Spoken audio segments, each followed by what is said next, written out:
Hey everyone! Today, we are unlocking the true power of bring up with different phrasal verbs that you need to know for fluent English. So, stay tuned because by the end of this video, you'll sound more natural and confident when speaking English. Let's get started.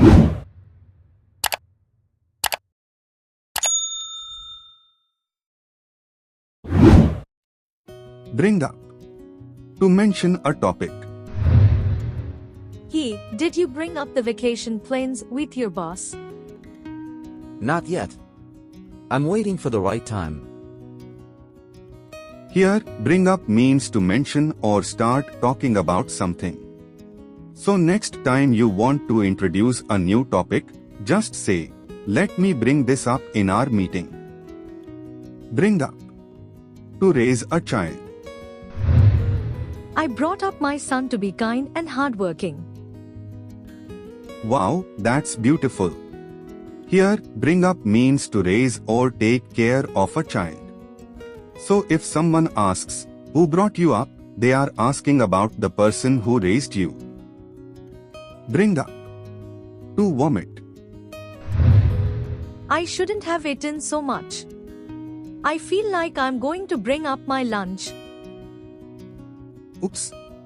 In this case, bring up means to vomit. Hopefully, you never have to use this meaning. But if you do, now you know. Bring up. To make something appear on a screen.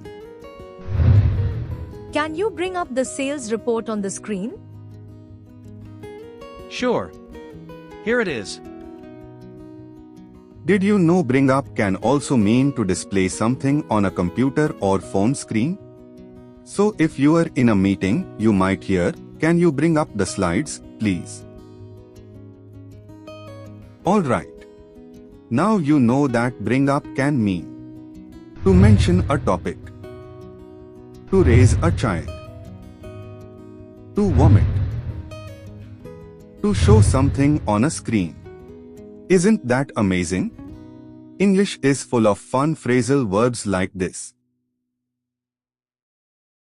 Now, here's a challenge for you.